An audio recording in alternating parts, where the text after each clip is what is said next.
I'm joined now by Juan Ciscomani, Congressman extraordinaire on the Appropriations Committee. Hello, Congressman. How are you? Hugh, always good to see you. Good to see you. You're late, but I understand you were casting a vote. But, I ran back as fast as I could without breathing too hard because I don't want to be out of breath here for your interview. Congressman, not that I'm noticing, but you were on Guy Benson's show at 3 o'clock, just saying. Yeah, I'm trying to fit it all in. You give me a break. Just saying. Guy Benson, I brought him up in the business. If you're going to show up on someone's show and be late for the other one, it's kind of reverse there, Congressman. Should we reverse it? I'll let him know you said that. Well, he I'll keep knows that in I mind. say that. I give him a hard time. Congressman, you're going to come back for a second segment. Let me get one quick question in. Yeah, The budget that passed last night. I was talking to yeah. Chris Murphy, Democrat from Connecticut. I said, "Are you against taxing, not taxing tips? Are you against not taxing overtime?" He said, "That's not in that bill." I said, "It's the assumption of the bill." Am I right? All that is the assumption of it is. You're right. It's in there. I mean, the guidance of it. This is the blueprint of what we need to get to. It reflects the president's priorities and what we ran on as well. So it's a blueprint of this, but the fight starts now. This is what we got to fight for, and we got to communicate to the American people what's going to be on the reconciliation bill. The resolution was the blueprint of it. That's what got us into the field on for the game. Now we got 4 quarters to go. So the fight starts now. So I'm going to continue during the break and then bring you back. Quick exit question. Should the Senate just take this up, pass it, and then let's all get rolling on the budget blueprint we've got? The Senate needs to act as quickly as possible and get on this. All right. I'm going to come back during the break with Congressman Juan Ciscomani, who likes Guy Benson better than me, but who's counting?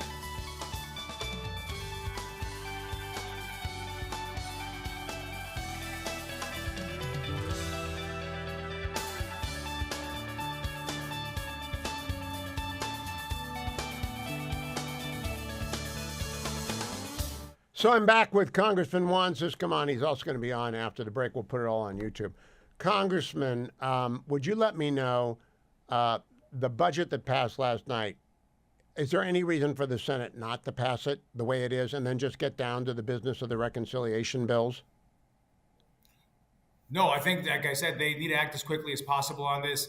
The Senate would have done something had we not done something. So it's important for the House to start these bills as our main jurisdiction says on that. So we want to make sure that we lead on this. What we passed out of the House is what could unite conservatives around and Republicans around this issue. It includes border security. It includes, like you mentioned, the extension of critical tax cuts, but also considering new ones like on tips and other things like this. The Democrats are going to be lying about this, right? They're saying it They cuts already are. Medicaid.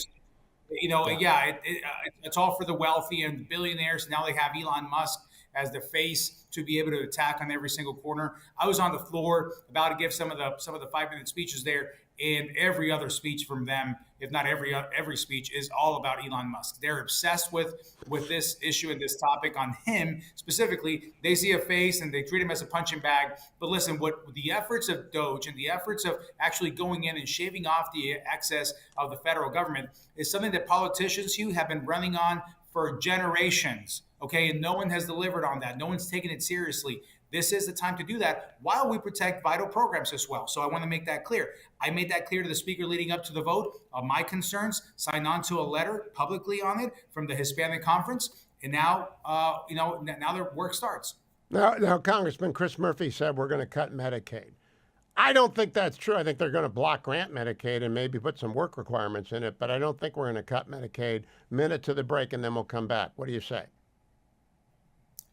Well, that's certainly not the plan. I mean, the president doesn't want to do that. He's been clear on that. We've been clear on this as well. We want to protect this vital service for those that need it the most. Work requirements is something that has broad support as well from the public also, and definitely here from legislators. These are all common sense things. It impacts states differently. I'm always considering how it impacts Arizona in my district specifically. I've been meeting with healthcare personnel and also community healthcare centers throughout today and yesterday on this, hearing from my constituents. I know where we're at, and I'm going to be fighting for this program to stay alive. Listen, if we don't do something on this, the solvency of this program will be gone, and no one will get benefits. I'll That's be not what right we back, want. Congressman. Stand by. We got 5 more minutes right after this. Welcome back, America. Congressman Juan Ciscomani is back with me. He's a member of the House Appropriations Committee, great congressman from Tucson. Congressman, in the blueprint that you passed last night, what does defense get or not get? So the goal for defense is $100 billion, and that's all also packaged with. We've got extra of that for Homeland Security from the judiciary jurisdiction as well. But on the defense specifically, we're looking at about $100 billion in that. Now, is that subject to revision up in the process? Because I don't think that's enough. Yes, absolutely. So everything is up for revision. That's the point of this. Some people are only focusing on the guidance for example, energy and commerce of $880 billion. That's up for obviously consideration and revision, and how we're even going to be able to get there. Same for defense and everything else. Again, this is a blueprint of where we need to go, and the president approved it, liked it, endorsed it, and so did everyone in our conference minus one. But this is as unified as we're going to be at this point. So we'll take the win and move on to the next step. So when you're an appropriator, most important committee in Congress. When do you guys raise the debt limit? Well, this is one of the top priorities for the president. He's made that very clear. And Hugh, one thing that hasn't been discussed along all the way to this point, because the budget resolution has taken all the attention, is the pending expiration of the CR that we have on March 14th. That's something that it should be everyone's focus at this point now. I know that the Appropriations Committee is fully on this. The projection of maybe having to do a year-long CR will be something that it's not my preference at all. That's not what we need. We can't be operating a whole year under last year's budget. Again, it's basically a Biden signed-in law budget to give the president that in his first year. We can't be wasting time like this. So we did all this work at the Appropriations Committee last summer, all the way into the fall. Unfortunately, we've had 2 CRs already. Just doing another one just seems that's not where we need to be going. Let's talk about defense. We don't meet the defense needs if we do that. So, do we expect a package of a CR of some sort and a debt limit hike for the rest of the president's term?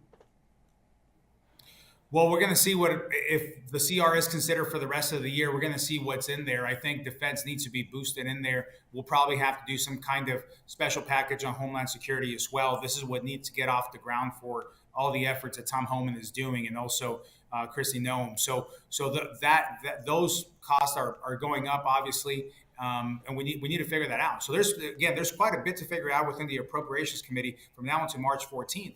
And not enough talking about this has been happening. It's all been about the budget resolution, which I get it. That was a priority. But my gosh, it just feels like we're so late in the game on this, and we have to get on it, work overtime on this. So, Congressman Juan Ciscomani, always a pleasure to talk to you from Tucson. Keep coming back. And say hello to Guy Benson for me when you see him next time. Yeah, okay. Congressman, always good to see you. Be well.